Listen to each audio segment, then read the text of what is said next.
Primeira carta de João, capítulo de número 5. É só você abrir em Apocalipse e voltar devagar, tá bom?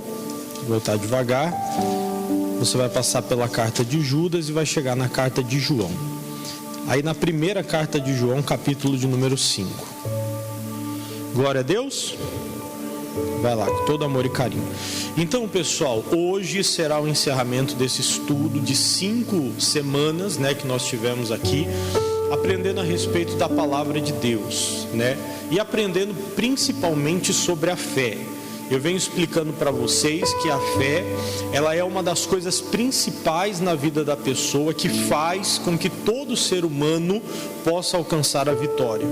Imagine que, por exemplo, você está de um lado, de uma margem do rio, e do outro lado está a sua vitória, a sua bênção, a sua salvação. E o rio representa um problema, a dificuldade, representa aquilo que te separa da tua bênção. Aí você vai dizer, pastor, então o que eu tenho que fazer para poder então passar para o outro lado, Existe uma ponte chamada fé, que te faz passar por cima dessas águas turbulentas da vida e te faz chegar diante de Deus para receber a vitória. Amém, gente? Então nós precisamos, irmãos, em todo o tempo da nossa vida, agirmos a nossa fé. Desde a primeira mensagem que eu trouxe para você, lá no primeiro domingo do mês, eu quero reforçar isso daqui com você agora, que é o entendimento principal de todos os estudos que nós tivemos aqui. O principal é você entender que quando você tem a palavra de Deus, você não precisa de mais nada. A fé, irmãos, é agir sem que nós tenhamos a necessidade de ver algo acontecendo. Por quê? Porque a Bíblia diz que o justo viverá da fé. Então a gente não pode, irmão, viver por aquilo que a gente vê. Enquanto nós estivermos olhando para as coisas ao nosso redor e vivendo do que a gente vê, a gente não está manifestando a fé. A gente precisa entender que a fé sem obra, é o que diz a Bíblia, ela é o quê? É morta. Então às vezes a pessoa tem fé. O que isso quer dizer? Ela acredita que Deus pode fazer, mas ela não tem a obra. Enquanto ela não tem a obra, Deus não pode operar na vida dela, porque fé sem obra é morta. Então o que acontece? Enquanto a pessoa, irmão, ela vai vivendo a vida sempre esperando de Deus um sinal, ou uma manifestação, ou que Deus mostre algo para ela, ela ainda está sendo uma pessoa que não tem fé. A Bíblia Sagrada ainda ensina para a gente que bem-aventurado, ou seja, feliz aquele que creu sem ver. A pessoa que precisa ver para crer, essa pessoa não tem fé. Imagine que, por exemplo, Deus fala para a gente assim, olha, você está aqui em cima do altar, mas eu não estou vendo o chão. Imagine que tem um pano aqui que cobre tudo. Deus me manda pular. E eu não sei o que tem do outro lado. Eu não sei se tem um chão ou se não tem. Aí Deus fala para mim, não, pula. Mas aí eu falo, mas Deus, mas eu não estou vendo o chão. Aí Deus fala, não, mas pula. Aí eu vejo que no meio do tecido tem um rasgo e eu consegui através do tecido enxergar o chão. Aí, então eu pulo, agora eu pulei. Eu fiz por fé? Não, eu fiz só porque o quê? Só porque eu vi. Tem muita gente dentro da igreja que está assim. Quero te contar um segredo, irmão. A vida de quem serve a Deus, ela tem que ser cercada, rodeada de milagre. Em todo tempo na tua vida tem que estar acontecendo manifestação de Deus. Em todo tempo tem que ter provisão. Em todo tempo tem que ter vitória. Se não está tendo, por que é? É porque você não está agindo a sua fé. Quem consegue entender, diga glória a Deus. A gente precisa entender isso, irmão. A vida da pessoa que serve a Deus é uma vida cercada de vitória. É uma vida cercada de provisão. É uma vida cercada de manifestação do poder de Deus. Amém, pessoal? Então a gente precisa ter esse entendimento. Por quê? Porque senão a gente vai viver a vida inteira só com um pouquinho, só com migalha, só com uma coisinha ou outra, mas a gente nunca vai ver grandes coisas que Deus faz. Por quê? Porque ainda está vivendo pela vista. Uma vez eu ouvi uma história, meu primeiro pastor contou essa história uma vez, a história de um alpinista. Ele foi escalar uma montanha sozinho, Alguns alpinistas têm esse hábito de escalar a montanha sozinho, e no meio daquela escalada, de noite já escuro, não estava conseguindo enxergar nada, um dos seus ganchos quebrou, e eles ficam amarrados numa corda, que eles vão travando conforme vai subindo. Um dos ganchos quebrou, e no momento que o gancho quebrou, ele caiu e ficou pendurado pela corda. E aí ele começou a clamar a Deus. Ele disse, Deus, me ajuda, manda uma pessoa para me salvar, eu estou aqui sozinho. Gritava socorro e ninguém ouvia, dava aquele eco, ecoava pelo espaço e não aparecia nada, não aparecia ninguém. E ele pedindo, Deus, me manda alguém para ajudar, eu estou com medo, eu vou morrer. Aí ele ouviu uma voz que dizia assim, corte a corda. E aí ele falou: mas eu não posso cortar a corda, se eu cortar a corda eu vou morrer, eu vou cair lá embaixo, vou me arrebentar inteiro, não posso. E aí ele ouviu outra voz que disse: corte a corda. E ele ficou naquela luta: meu Deus, manda alguém. Às vezes o problema das pessoas é que elas querem condicionar o agir de Deus, elas querem condicionar a forma como Deus vai fazer a obra. Tem gente que acha que Deus só pode abençoar se ele fizer do jeito que a pessoa pensou que fosse. É igualzinho Naamã, né? Ele pensou o quê? Bom, eu vou lá até o profeta, ele vai descer, vai pôr a mão no alto na minha cabeça, vai invocar o nome do Senhor seu Deus e vai restaurar o enfermo da lepra. Era o pensamento do Naamã. Só que Deus fez diferente, mandou ele mergulhar 7 vezes no Rio Jordão. Qual que é a questão então aqui hoje pra gente? Que muitas vezes a pessoa ela quer que Deus faça do jeito dela, mas você precisa crer que Deus vai fazer do jeito que ele acha que tem que fazer. Aí o alpinista brigando com Deus e não cortou a corda. Passou-se algum tempo, aquele homem, alguns outros escaladores foram ali, outros alpinistas foram subir aquela montanha, e quando chegaram lá, encontraram o corpo do rapaz, amarrado, pendurado, congelado e a 2 palmos de altura do chão. Estava escuro, ele não conseguiu ver o chão, ele não teve coragem de cortar a corda. Se ele tivesse cortado, ele teria sobrevivido. Por que eu estou contando essa história para você? É para ilustrar que muitas vezes, pessoal, a gente está esperando ver algo de Deus, entende? Quando você já tem uma palavra, quem já tem uma palavra não precisa de mais nada. Se você já tem algo que Deus falou com você, a sua fé já vai fazer com que você age, você não precisa mais de um sinal. Lá em Juízes 6, você vê o Gideão falando com Deus, e o Gideão, ele começa a pedir a Deus o que? Sinais. Deus dá uma direção para ele e ele começa a pedir sinais, mas no final ele até fala assim: Deus, olha, não fica chateado comigo, mas será que o Senhor não me dá mais um sinal? Porque ele sabia que isso entristecia a Deus. E a gente tem que entender, às vezes a gente pede a Deus um sinal, mas não, Deus, fala de novo comigo, mostra alguma coisa. Não, porque se fulano chegar e falar para mim, então foi Deus que falou. Então você não confia em Deus, não acredita ainda no que Deus. Você não precisa que alguém venha, você não precisa de um sinal, porque a palavra de Deus, irmão, é tudo que a gente precisa. Quem tem fé em Deus, entende? Quem tem fé em Deus age no momento que a palavra de Deus fala. Ela não precisa de mais nada. Não precisa de mais nada, não precisa de um sinal, não precisa de um vento, não precisa de um sopro, não precisa que alguém venha falar. Se você ainda está precisando ver alguma coisa, é porque você ainda não está crendo, você ainda está sendo imaturo na fé. Quem entende até aqui, diga glória a Deus. Então isso foi o que nós pregamos no primeiro dia. E já trazendo o gancho dessa mensagem para hoje, eu quero te fazer entender uma coisa, que o que vai fazer você vencer as batalhas da vida? Existem 3 coisas que você precisa vencer no mundo, na vida, né? Na verdade, 3 coisas. A primeira é o mundo, a segunda é o diabo, a terceira é você mesmo. Estou falando em ordem de dificuldade.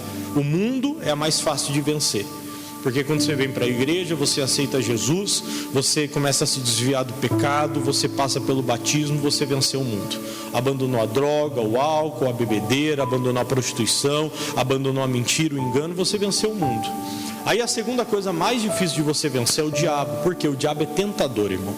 Até o último dia de vida o diabo vai tentar. Bom, Mateus 4, o diabo tenta Jesus, que dirá nós, né? Se tentou fazer Jesus cair, imagina a gente. Então ele vai continuar tentando, e a gente tem que lutar contra ele. A Bíblia diz: sujeitai-vos, pois, a Deus e resistir ao diabo. Essa é a segunda coisa que você tem que vencer. E a terceira é a mais difícil de todas, que é vencer quem, pastor? Você mesmo.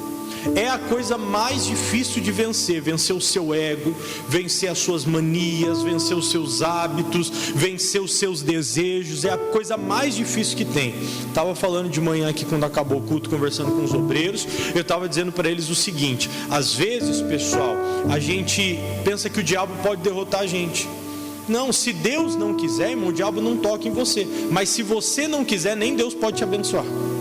Se você não, o diabo pode não querer que Deus te abençoe, mas ele não pode impedir Deus.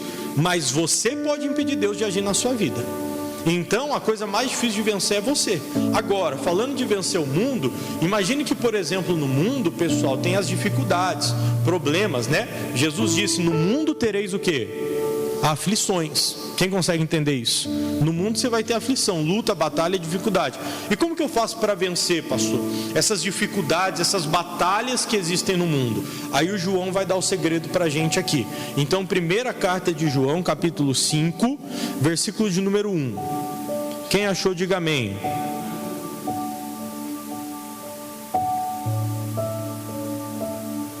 Vamos ler então, diz assim: todo aquele que crê que Jesus Cristo é nascido de Deus, e todo aquele que ama ao que o gerou, também ama ao que dele é nascido.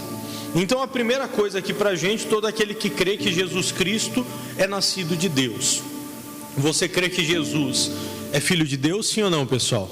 Que Jesus veio à terra, que Ele era o Messias, que Ele morreu para te salvar. Quem crê nisso, diga glória a Deus. Então esse é o primeiro passo. Quando você crê nisso, você aceita a palavra dele, você passa pelas águas do batismo, você recebe o Espírito Santo e uma série de outras coisas acontecem na sua vida. Versículo 2: nisto conhecemos que amamos o Filho de Deus. No que, pastor? Que a gente conhece que ama o Filho de Deus. Quando amamos a Deus e guardamos o que, pessoal? Seus mandamentos. A pessoa vai dizer que ela ama a Deus, mas a Jesus Cristo, mas se ela não guarda os mandamentos de Deus, ela não está amando a Deus, nem a Jesus, porque Jesus é a palavra. Em João capítulo 1, a Bíblia diz: o verbo estava com Deus, o verbo era Deus. Aí mais para frente vai dizer: o verbo se fez carne e habitou entre nós. Jesus é a palavra contém os mandamentos. Se eu guardo os mandamentos, eu amo Jesus. Se eu não guardo os mandamentos, eu posso dizer que eu amo, mas eu não amo. O versículo 2 está sendo claro: nisto conhecemos que amamos os filhos de Deus. O que? Quando guardamos amamos os filhos de Deus, quando amamos a Deus e guardamos os seus mandamentos. 3 agora: porque este é o amor de Deus, que guardemos os seus mandamentos, e os seus mandamentos não são o que, pessoal? Não são o que? Pesados. Jesus disse, aprendei de mim que sou manso e humilde de coração, tomai sobre vós o meu fardo, o meu jugo que é suave, e o meu fardo que é o que? Leve. Os mandamentos de Jesus, pessoal, eles não são pesados. Tudo aquilo que Deus fala com você não pode ser pesado. Se está sendo pesado, é porque você ainda não está andando com Deus. Por quê, pastor? A pessoa que anda com Deus, que ama a Deus verdadeiramente, essa pessoa tem prazer em obedecer a palavra. Para ela é maravilhoso obedecer o que Deus fala. Para ela é maravilhoso fazer o que Cristo pede, porque ela entende que a obediência tem a vitória. Amém, pessoal? Diga assim comigo, diga: toda obediência tem vitória. Você entende isso? Então, quando você sabe que por obedecer você será abençoado, que por obedecer você tem a vitória, o que vai acontecer, pastor? Então você obedece com prazer. Para de ser para você um fardo a obediência à palavra. Se torna um prazer. Por quê? Porque você sabe a vida que gera em você a obediência. Agora chegando no 4, que é o principal para nós. Versículo 4: porque todo que é nascido de quem, pessoal? De Deus vence o mundo. E agora é o que eu quero, o segredo para você. Como que eu faço para vencer o mundo, se no mundo eu tenho aflições? E esta é a vitória que vence o mundo. Diga bem forte comigo que está escrito aí: a nossa fé. Então, se no mundo há aflições, a Bíblia está dizendo para nós que esta é a vitória que vence o mundo. Qual, pastor? A nossa fé. Quando você, homem de Deus, mulher de Deus, tem fé em Deus, na palavra, age, faz o que tem que ser feito, quando a sua fé não é morta, então você tem dentro de você tudo que você precisa para poder vencer as dificuldades e as batalhas que existem nesse mundo. É por isso que você precisa crescer a sua fé. Existem 2 meios que eu digo que você tem para poder fazer a sua fé crescer e aumentar. O primeiro é o que diz a Bíblia, que a fé vem pelo ouvir, e ouvir a palavra de quem? De Deus. Quando você ouve a palavra de Deus, então a fé nasce no seu coração. Por quê? Você vai perceber, isso já aconteceu com você, certamente, porque já aconteceu comigo. Você vai para a igreja, às vezes um dia meio desanimado, às vezes um dia com problema, às vezes um dia com uma dificuldade, e quando você está ali na igreja, vem aquela palavra que te enche o coração. Aquilo te renova, te dá uma força. O que é isso, pastor? Essa força que veio é a fé, que veio através da palavra. Então a fé vem pelo ouvir, e ouvir o que, gente? A palavra, amém? Qual que é o segundo jeito de vir, pastor? É quando você encara as suas dificuldades e vence. Cada vez que você vence uma batalha, a sua fé cresce um pouco mais, a sua fé aumenta um pouco mais. Você pode perceber que você vai ficando mais confiante, você vai sendo uma pessoa que acredita mais no poder de Deus, na operação de Deus, amém? Então esses dois meios existem para a sua fé crescer. Agora, qual que é o detalhe da mensagem de hoje? Se a minha vitória é a fé, a minha derrota é a ausência dela. A pessoa que não tem fé, irmão, ela não consegue vencer as batalhas do mundo. É uma conta matemática. Eu não sou do time das exatas, eu sou do time da humanas, né? Mas eu já fiz essa conta várias vezes, e ela sempre dá um resultado exato. O que, pastor? Quem tem fé vence, quem não tem fé perde. É sempre assim, irmão. É sempre assim. Quem ora, busca a Deus, tem vitória. Quem não crê em Deus, não ora e não busca a Deus, perde. Isso se repete na história da igreja, há muitos e muitos anos. Então eu preciso fazer com que a minha fé, ela tenha um valor. Eu tenho que trazer fé no meu coração. Se você não ouve a palavra de Deus, se você não lê a Bíblia, se você não passa os seus dias ouvindo louvor, se você não medita, se você não vai à igreja, se você faz as coisas de Deus de qualquer maneira, você vai ser uma pessoa fraca na fé. E quando vier os problemas, as dificuldades do mundo, você não vai ter força para vencer. Por quê? Porque a vitória, vamos ler de novo, pessoal, versículo 4: todo que é nascido de Deus vence o mundo, e esta é a vitória que vence o mundo. O quê? A nossa fé. A vitória que vence o mundo é essa, a nossa fé. Então, se a vitória é a fé, a derrota é a ausência dela. Vamos repetir isso para a gente guardar? Amém? Diga: se a minha vitória é a minha fé, diga assim, a derrota é a falta da fé. Irmão, tem muita gente dentro da igreja com falta de fé. Não estou falando de gente que está fora, que quem está fora da igreja a gente sabe. Estou falando de quem está dentro da igreja. Tem muita gente dentro da igreja com falta de fé. Muita gente dentro da igreja que não acredita que Deus pode fazer a obra, que não age, que não crê. Por isso que ela está sendo derrotada. Dias e dias passam, meses, anos, e ela não sai daquela posição de derrota, porque ela não está conseguindo crer que Deus faz a obra. No livro de Salmos, no capítulo 78, vamos lá? Salmos capítulo 78. Amém? Salmos é fácil de encontrar no meio da Bíblia. Capítulo 78, versículo de número 19. Salmos 78, 19.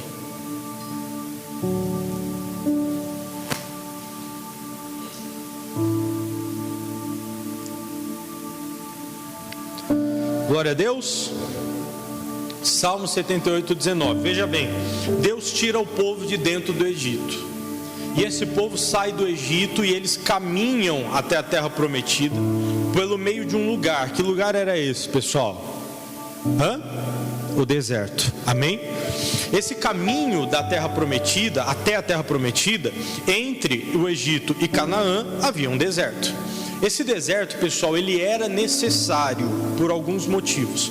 Primeiro, para poder provar o coração do povo. A Bíblia diz: no deserto conheci o vosso coração. Segundo, para Deus se revelar para o povo, porque o lugar onde teve mais manifestações do poder de Deus foi no deserto. Amém? Então a gente tem que entender que sempre vai haver entre o lugar que você está e a terra prometida que Deus tem para você, um deserto necessário, um deserto necessário. A gente nunca tem que querer fugir do deserto, irmão. Nós temos que passar por ele, porque é no deserto que a gente amadurece, é no deserto que a gente vê o poder de Deus. Amém? É no deserto que Deus se torna provisão. Como é que Deus vai ser provisão na sua vida se não tiver um deserto no meio do caminho? Se não tem fome, Deus não é pão. Se não tem sede, Deus não é água. Se não tem uma dificuldade, Deus não é provisão. Amém, pessoal? Então, quando tem a batalha, você tem que entender: opa, no meio dessa guerra, Deus está dando a oportunidade de eu ser vencedor e de Ele se revelar na minha vida. Então a gente tem que ter esse entendimento. Aí o que acontece? O povo está no deserto. Você sabe que a Bíblia diz que com mão forte Deus tira o povo do deserto. Deus não tirou o povo do deserto de qualquer maneira. Para Deus tirar o povo, Ele manifestou o poder dele. Trouxe 10 pragas no Egito, devastou o Egito, mostrou que Ele era Deus e libertou o povo. Logo no primeiro momento, Deus abre o Mar Vermelho, faz o povo passar, destrói os inimigos, então dá liberdade. Chegou um momento que o povo sentiu sede, pediu água, e Deus deu água no meio do deserto, irmão. Isso era humanamente impossível, não tem água no deserto. Deus faz uma obra tão grande que no deserto, o que vai acontecer? O povo vai ter água. Agora, qual que é o grande problema, pastor? É quando as pessoas se esquecem da obra de Deus. É quando as pessoas se esquecem do que Deus fez. É quando as pessoas se esquecem do que Deus faz. Se você olhar para a sua vida, eu quero que agora você lembre-se de tudo que Deus já fez na sua vida. Livramento, o lugar de onde Deus te tirou, a obra que Deus já fez no seu coração, toda a operação de Deus na sua vida. Pare e pense, lembre-se disso. Qual que é o problema? A gente esquece. E quando a gente esquece da obra que Deus faz, a gente para de ter fé. Por quê? Porque se a fé vem pelo ouvir a palavra, eu esqueço da palavra, eu não tenho fé. Se a fé vem quando eu venço as dificuldades, com a ajuda de Deus, e aí chega um momento que eu não tenho mais a lembrança do que Deus fez, a fé foi embora junto com aquilo ali. Então a Bíblia vai me ensinar dizendo: traz à memória aquilo que te traz o quê? Esperança. E o que traz esperança para mim? O que traz esperança para você? É os feitos que Deus já fez. A obra de Deus, o milagre, a restauração que Ele já fez, a libertação que Ele já deu para você, um livramento que Ele já deu. Então isso traz a fé no seu coração. Mas quando você esquece disso, você tem um problema. Por quê? Você vai esquecer da obra, você não vai lembrar do que Deus pode fazer, você vai desacreditar. Desacreditou, perdeu a batalha. Olha o que a Bíblia diz agora. Salmo 78, 19. Diz assim: e falaram contra Deus e disseram: poderá Deus porventura preparar-nos uma mesa no deserto? É uma pergunta. Eles estavam fazendo: será que Deus pode preparar para nós uma mesa no deserto? Ou seja, será que Deus pode nos alimentar no deserto? Será que Deus pode nos dar pão, comida no deserto? Irmãos, sinceramente falando, qual é a resposta para isso? Para um povo que já tinha visto Deus destruir o Egito, para um povo que já tinha atravessado o Mar Vermelho a pé seco, qual é a resposta, irmão? Deus pode ou não sustentar o povo no deserto? Sim ou não, pessoal? Poxa vida, foi Deus que colocou o povo ali a caminho da terra prometida. Eu já disse para você, se Deus te coloca em direção a uma terra, e no meio desse caminho tem um deserto, você pode ficar despreparado, aliás, despreocupado. Por quê? Deus está preparado para te abençoar. Deus está preparado para fazer a obra. Fique despreocupado. Por quê? Deus não é aquela pessoa que faz assim: vamos começar uma obra e no meio do caminho eu vejo o que eu vou fazer. Não, Deus tem tudo pronto, irmão. A obra já está pronta. Na hora de você chegar no seu milagre, Deus já sabe como fazer a coisa. Aí o que acontece? A pessoa vê Deus operando tanto tempo e ainda está perguntando: Deus pode fazer no deserto? Isso é gente que não tem fé, irmão. Aí o que vai dizer o texto para nós? Versículo de número 20: eis que feriu a penha, a rocha, e águas correram dela, rebentaram ribeiros em abundância. Poderá também dar-nos pão ou preparar a carne para o seu povo? Eles mesmos estão falando: Deus fez a água vir da rocha, fez correr um ribeiro no meio do deserto, mas será que agora Deus pode dar de comer? Irmão, cuidado com os questionamentos que você faz com Deus. Tem pergunta, irmão, que não precisa ser feita, você já sabe a resposta. Aí o que vai continuar? Versículo de número 21: pelo que o Senhor ouviu e se alegrou com o que eles falaram. É isso? Não, a Bíblia diz: pelo que o Senhor os ouviu e se indignou, e fez o que? Acendeu um fogo contra Jacó, e furor também subiu contra Israel. Versículo 22, que é o principal agora: porquanto, o que aconteceu, pessoal? Porquanto não creram em Deus, e nem fizeram o que? E nem confiaram na sua salvação. É forte isso, sim ou não, pessoal? Deus ficou extremamente chateado com o povo. Por quê, pastor? Porque não creram em Deus e não confiaram na sua salvação. Essa mesma passagem eu quero ler para você numa outra tradução, que eu gosto muito dela, que chama Nova Bíblia Viva. Ela diz assim, vou ler esses versículos para você aqui. Reclamaram contra Deus, resmungando: será que Deus é capaz de nos dar uma comida gostosa aqui no meio do deserto? Sabemos que Ele já nos deu água, fontes que brotaram em grandes quantidades das pedras. Agora queremos ver se Ele pode nos dar pão e carne também. Quando o Senhor ouviu isso, se enfureceu e castigou os rebeldes, mandando fogo do céu, e mostrou a sua ira contra Israel, porque os israelitas não creram nele e nem confiaram em Deus como seu Salvador na hora da dificuldade. Entendeu esse versículo final? Sim ou não? Vou ler de novo para você. Porque os israelitas não creram nele.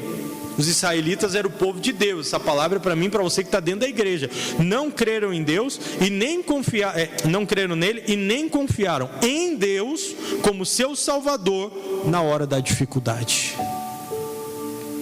Diga: está amarrado em nome de Jesus. Não pode, irmão. Você quer vencer, pastor? Eu quero. Confie em Deus. A sua vitória, que vai te ajudar a vencer o mundo, é a sua fé. E o que vai te fazer ser derrotado para o mundo é a falta dela. Escolha quem você quer ser. Pastor, estou tendo dificuldade, não estou conseguindo crer em Deus. O senhor está falando sobre fé, mas eu ainda estou com dificuldade de crer. Eu ainda não estou conseguindo, pastor, ver aquela certeza de que Deus vai operar, aquela certeza de que Deus vai fazer a obra. O que está faltando? Primeiro, ouvir a palavra. A Bíblia diz, eu vou repetir para você: fé vem pelo ouvir a palavra. Você acabou de receber a mensagem, estou dizendo para você o que Deus pode fazer. Por 5 domingos você veio até a igreja e entendeu o que Deus pode fazer, amém? Agora, segunda coisa, você precisa encarar esse deserto. Você precisa encarar esse deserto, olhar para essa dificuldade e dizer: Deus vai me honrar nela. Eu vou passar pelo deserto e eu vou ter vitória. Leia depois a história do povo de Deus no livro de Êxodo, passando pelo deserto. Você vai ver que quem creu em Deus teve vitória. Quem não creu em Deus, irmão, foi morrendo pelo meio do deserto.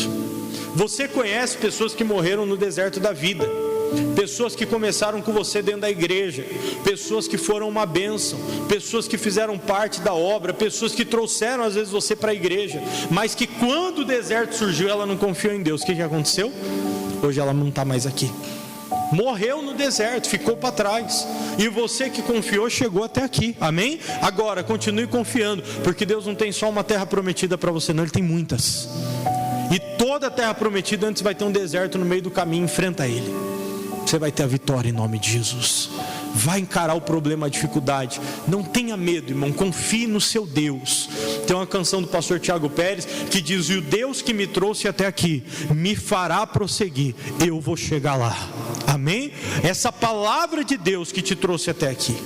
Então agora é a hora de você se levantar e dizer: eu vou tomar posse da bênção. Caminhei esses domingos, eu aprendi a palavra, eu estou cheio de fé e vou encarar o problema. Você vai ter vitória, não tenha dúvida. Eu poderia contar para você casos da Bíblia e casos da vida real, de pessoas que creram no que Deus falou e que tiveram a vitória. Não é diferente com você. Por quê, pastor? Porque Deus é o mesmo. Deus não faz acepção de pessoas, amém? O que Deus diz que Ele faria, Ele vai fazer para todo aquele que crê, e a vitória vai chegar em nome de Jesus, amém, pessoal? Quem entendeu, diga glória a Deus. Então vamos aplaudir ao nosso Senhor bem forte, Ele merece, em nome de Jesus.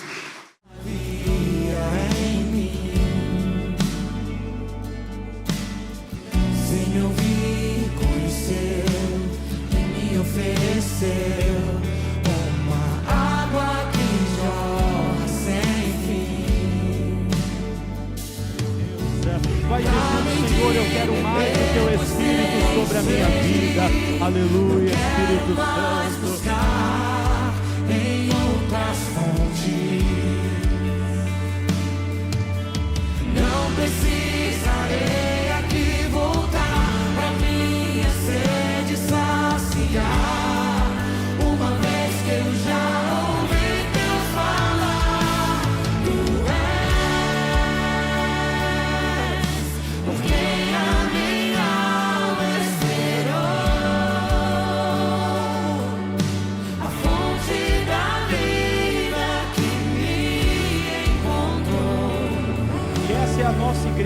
Internacional da Graça de Deus, aqui no Parque Jurema, na Rua Jaguarema, número 67. E você é o nosso convidado especial. Seja bem-vindo à nossa casa.